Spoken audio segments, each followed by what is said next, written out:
Coucou à tous, j'espère que vous allez bien. Je vous retrouve avec une vidéo un peu particulière. Alors je vous avais proposé il y a quelques semaines en story de vous présenter quelques jeux, en tout cas des jeux pour débuter, qui sont faciles peut-être quand on commence, mais bon, pour les plus experts aussi évidemment, mais voilà, où il y a quand même des choses assez simples à décrypter. Donc je vais vous présenter une petite sélection. Évidemment, on est tous différents, on a tous une approche différente, donc c'est vraiment en fonction de vous, mais peut-être que ça pourra vous éclairer, donc restez par ici et je vous présente tout ça tout de suite. Alors je commence avec l'oracle de la sincérité. Évidemment, c'est un oracle que j'ai créé donc avec la magnifique Lucia qui a fait les illustrations. Donc c'est un jeu qui est très facile pour les débutants, mais même pour les experts, hein, il est très intuitif. Donc vous voyez, on a des mots-clés sur toutes les cartes, on a des illustrations assez simples d'accès. Alors comme je le répète souvent, évidemment on met l'interprétation que l'on veut sur nos propres cartes, sur nos tirages. En général il y a toujours des petits livrets, des petites notices pour un petit peu les mots-clés hein, quand on commence, mais évidemment c'est aussi à nous, en fonction de notre intuition, de rajouter le sens que l'on veut donner à notre carte. Donc voilà, ce jeu il est hyper fluide, hyper simple. Je l'ai pensé vraiment pour qu'il puisse faire du prédictif et aussi du développement personnel. Donc on a vraiment les mots-clés dessus, on a les illustrations qui sont quand même très simples. Voilà, donc je vous le montre. Si vous voulez le voir plus précisément, j'ai fait une vidéo où je le présente carte par carte et où évidemment j'explique les symboliques de chaque carte. Mais voilà, celui-ci, je voulais lui faire un clin d'œil évidemment parce que c'est mon petit chouchou. Donc voilà. Donc parenthèse fermée, allez on y va, on attaque. Alors, je vais vous présenter du coup le premier jeu avec lequel j'ai commencé à tirer les cartes. Donc c'est l'oracle Le Manuscrit de Gérard Barbier. Donc à l'époque, je dis à l'époque, oui à l'époque, hein, ça fait longtemps, ça fait très longtemps même, et je sais pas comment il a survécu. Voilà, je suis assez consciencieuse, mais bon, voilà, il fait quand même un peu la tronche.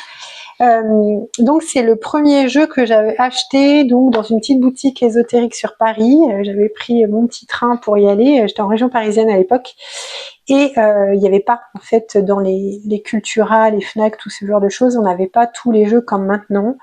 Je me rappelle que j'avais acheté un premier jeu de runes dans une petite librairie, c'était, alors je me rappelle plus des éditions, je les ai dans des cartons, hein. C'était des petites runes en plastique, alors c'était les premiers trucs ésotériques on va dire de divination que j'avais acheté. J'étais vraiment assez petite, mais c'était plus pour m'amuser, alors que là voilà, quand je suis allée chercher mon premier jeu, le but était vraiment de m'initier et de développer un peu plus mes ressentis. Donc voilà, celui-ci, je sais même pas si, enfin je pense que si, hein, on le trouve encore, mais voilà, donc c'est Gérard Barbier qui a fait l'oracle G que je vais vous montrer après. Donc celui-ci, il est hyper facile quand on débute. Donc on a vraiment des illustrations très simples, mais vous voyez avec les mots-clés, voilà, ça peut permettre aussi de bien développer son intuition, de travailler dessus. Donc c'est vraiment avec ce jeu-là, moi, que j'ai commencé à travailler mon intuition, à faire des tirages autour de moi, parce que j'étais jeune, hein, j'avais 16-17 ans. Donc on a vraiment des cartes hyper faciles à, voilà, hein, je vous laisse regarder, à comprendre. Puis après, on s'entraîne à faire des liens. Donc celui-ci, c'est un jeu que je peux vous conseiller quand vous débutez. Bon, évidemment, il y en a plein d'autres, mais moi, c'est celui-ci qui m'a permis d'avancer hein, dans ce que je suis maintenant. Donc voilà, en gros, c'est le même homme que j'admire beaucoup. J'ai beaucoup de ses jeux, enfin j'ai beaucoup de ses jeux, j'en ai 3. Il n'en a pas sorti énormément non plus, mais Gérard Barbier, donc l'oracle Le Manuscrit. Et pour la petite histoire, je vais vous montrer du coup un jeu qu'il a sorti en édition limitée, que j'avais aussi acheté. Donc désolée hein, pour la boîte, c'est un peu la même chose. Donc c'est il est numéroté normalement, je dois avoir la petite carte, je sais pas où elle est, elle doit être dans le jeu, la petite carte numérotée, ou alors je l'ai enlevée peut-être parce que je m'en servais, elle sortait dans mes tirages, mais voilà, le jeu est numéroté. Je sais pas où elle est la carte, elle doit être dans mon tiroir, voilà. Donc ça c'est l'oracle manuscrit, donc toujours par celui qui a fait l'oracle G, donc Gérard Barbier. Vous voyez, on voit bien son petit G hop, comme Gérard, dans l'autre sens, dans ce sens-là, G. Donc, il est bien aussi, il est un peu plus gros celui-ci. Bon, je pense que celui-là, pour le trouver, vous aurez du mal parce que il a été tiré, je crois, à 3000 exemplaires et je sais pas, peut-être sur Vinted, vous pourrez le trouver. Bon, celui-là, il est simple aussi, un peu plus complexe quand même, hein, voilà, que le manuscrit, évidemment, parce qu'il y a beaucoup plus de cartes. Mais voilà, je voulais faire un petit clin d'œil pour ceux qui ne le connaissent pas, mais qui connaissent l'oracle G. Eh bien, sachez que c'est notre ami Gérard Barbier, que j'apprécie énormément, qui l'a créé. Bon, allez, on va revenir à nos moutons. Donc, parce que sinon la vidéo va durer 2 heures. Donc le manuscrit, voilà, c'est le premier que je peux vous conseiller pour débuter. Ensuite, hop, je le mets de côté. Ensuite, il y a évidemment l'oracle G. Alors, je parle énormément de Gérard Barbier. Donc celui-ci, il a fait la guerre et encore, je trouve que je suis je fais très attention à mes jeux. Hein, j'aime pas les battre et les faire sauter dans tous les sens. Les malmener, ça, je supporte pas. Donc ils sont quand même bien préservés parce que celui-ci, pardon, il me suit depuis des années. C'est avec celui-ci que je travaille principalement. Donc il est aussi pour moi très facile. Alors il y a des gens, je sais, qui ont du mal avec ce jeu parce que ils ont beaucoup de symboliques négatives ou ils ont du mal pour certaines cartes, etc. Alors c'est vraiment une question de feeling. Mais celui-ci, moi personnellement, il m'aide énormément dans tous mes tirages. Et vous pouvez être sûr que quand je vous ai au téléphone, eh bien, c'est principalement avec celui-ci que je travaille. Donc, en fonction des affinités de chacun, je peux vous le conseiller. Mais voilà, il reste peut-être par certaines illustrations, ça peut être difficile pour certaines personnes ou ça peut être un peu négatif. Ou c'est vraiment une question de feeling pour celui-ci. Donc celui-ci, c'est l'oracle G. Je n'ai plus la boîte, évidemment. Alors, ensuite, je vais essayer d'aller vite, mais quand même vous montrer quelques petits coups de cœur. Donc là, c'est l'oracle des miroirs. Je pense que à peu près tout le monde le connaît. Il est un peu plus récent, celui-ci. Et pour commencer, il est carrément hyper facile. Voilà, il est très très fluide. Vous voyez, vous avez les mots-clés pareil en gros dessus. Voilà, il est hyper facile à prendre en main. Évidemment, vous y apportez vos interprétations en plus de ce qui est déjà noté. Vous le faites comme vous le sentez toujours. Mais regardez, voilà, bon, elles sont dans tous les sens, mes cartes, mais voilà, regardez comme il est facile. Bon, je pense que celui-ci, vous l'avez déjà vu pour les personnes qui regardent les tirages sur Instagram, etc. Vous l'avez forcément vu passer, c'est devenu un classique maintenant. Donc voilà à peu près. Donc ça, c'est l'oracle des miroirs que je peux aussi vous conseiller pour débuter. Je vous ferai un petit top 3 après. Je pense du plus facile, voilà. Ensuite, on a l'oracle des météores. Celui-ci, il est top de chez top, je l'adore. Les cartes, elles sont sorties parce que je peux m'en servir aussi pendant mes tirages de celui-ci. Donc, les météores, vous avez le petit boîtier comme ça, clac, avec le livret. Donc, voilà, on a des cartes qui sont bleues, on a des cartes violettes. Les cartes bleues, elles vont plus aller travailler sur le développement personnel, sur ce que l'on doit travailler sur nous. Et puis après, les violettes, elles vont être plus aussi prédictives. Donc, je pense que celui-là, si vous me suivez, vous l'avez vu forcément dans mes tirages que je fais pour les semaines, etc. Et celui-là, bah, c'est pareil. Si vous voulez commencer à travailler avec, il est hyper sympa, il est super coloré. Ben, moi, je l'adore. Clairement, je l'adore. Donc, voilà, ça dépend des affinités, encore une fois. Mais Oracle des Météores, il fait partie de mon top 3 des cartes, en tout cas, on va dire, qui sont faciles pour faire des tirages. Ensuite, on a celui-ci qui n'est pas très vieux, c'est l'oracle des prédictions. D'ailleurs, il est où? Il est pas dedans. Ah, bah, il est sur mon bureau. Voilà, parce que en fait, vous voyez pas mon bureau, mais il est rempli de jeux. J'en ai dans des étagères, j'en ai un peu partout. Donc, l'oracle des prédictions, si vous commencez, celui-là, il est bien aussi, je trouve. Il est plutôt pas mal. On a les mots-clés, comme partout. On peut aussi avoir des datations. Alors moi, je m'en sers pas, j'aime pas donner trop des délais, mais vous voyez, on a pas mal de cartes et elles sont très jolies. Et puis, si vous aimez le violet comme moi, ben voilà, vous serez servi. Et puis vous avez plein de mots-clés partout comme ça. Donc celui-ci, je peux vous le conseiller aussi. Je suis désolée, elles sont vraiment toutes dans tous les sens. Voilà, pour commencer, il est pas mal non plus celui-là. Donc c'est l'oracle des prédictions. Voilà, voilà. En gros, donc je sais plus combien il y a de cartes là-dedans. Il y en a 50. Il y a 50 cartes et puis pareil, vous avez un livret à l'intérieur. Voilà. Et ensuite, je voulais vous en montrer un autre. Donc, et puis je pense qu'après, ça sera à peu près tout. On a le jardin des secrets du petit Lenormand. Donc, on va dire que c'est un Lenormand revisité. Donc, les Lenormands, ils sont aussi faciles à interpréter.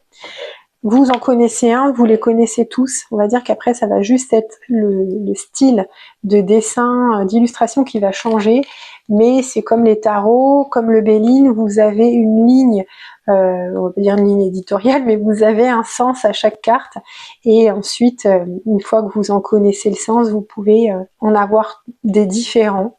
Donc celui-là, il est plutôt pratique dans le sens où vous avez des mots-clés.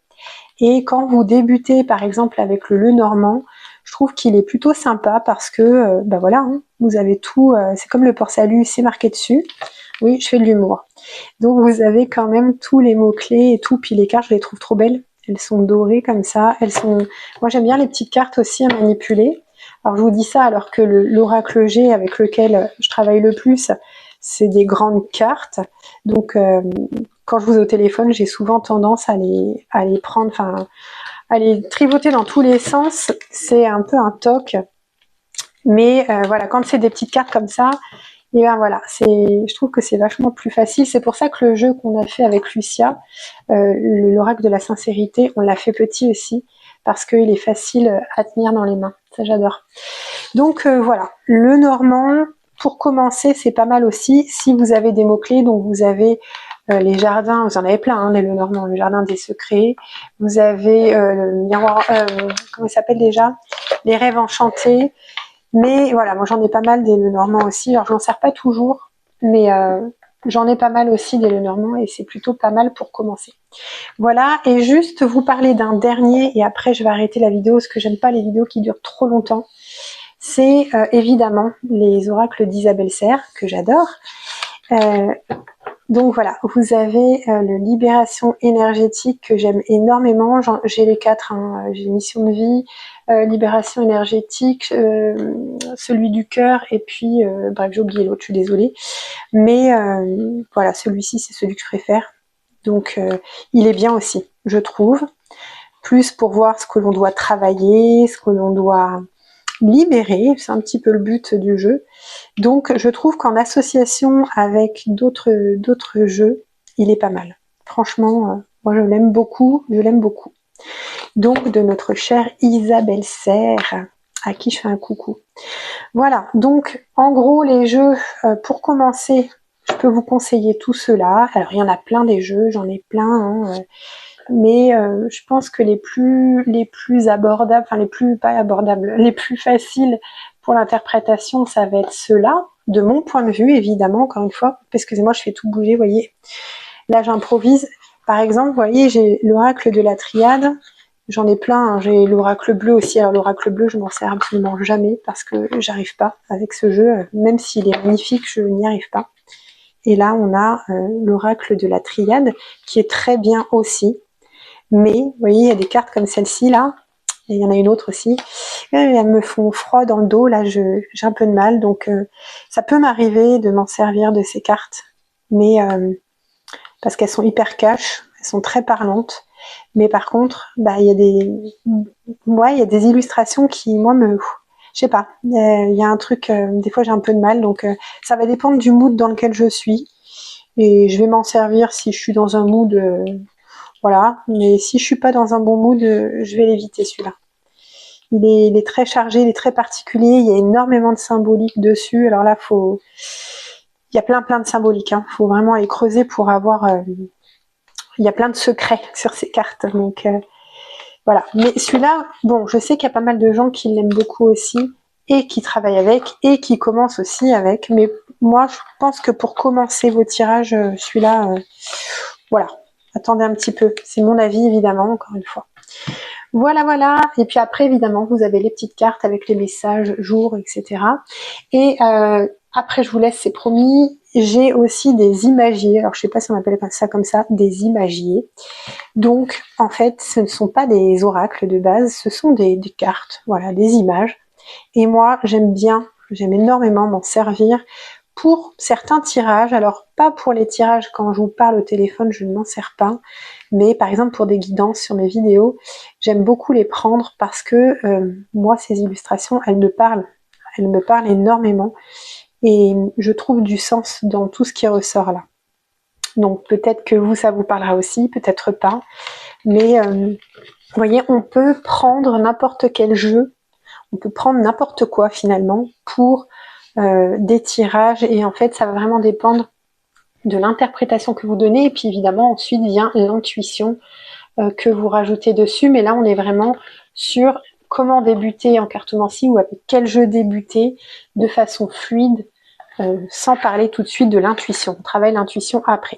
Donc, dans mon top 3 que je vous conseille, moi, pour commencer, je vous conseille le manuscrit. Alors, je ne sais pas s'il existe encore à la vente. Je pense que si, je ne sais pas.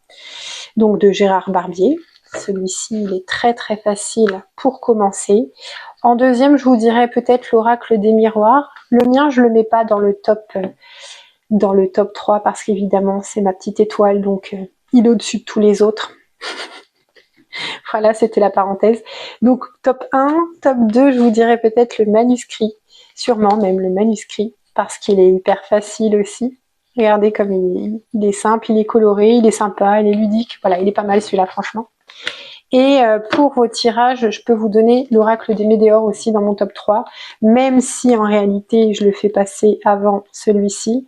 Mais quand on commence, là je suis vraiment dans l'esprit quand on commence, hein, évidemment. Donc celui-ci, il est super top aussi. Voilà, vous avez compris que celui-ci, il faisait partie de mes chouchous, mais j'en ai encore plein d'autres des chouchous. Voilà, vous me direz si cette vidéo, elle vous a plu, si vous avez des questions, si vous avez d'autres envies, d'autres vidéos, je n'hésiterai pas à vous en refaire d'autres. Et puis voilà, peut-être qu'un jour, je vous présenterai toutes mes cartes, mais là, je pense que la vidéo, elle durera très longtemps. On verra, ou alors de temps en temps, je vous referai des petites sessions comme ça, avec d'autres jeux, mais là on était vraiment porté sur le thème par quel jeu on peut commencer, on peut débuter en toute simplicité. Donc voilà, vous me dites en commentaire si cette petite vidéo vous a plu, si vous avez des questions, vous n'hésitez pas à me les poser. En tout cas, moi je vous retrouve très très vite et je vous fais de gros bisous.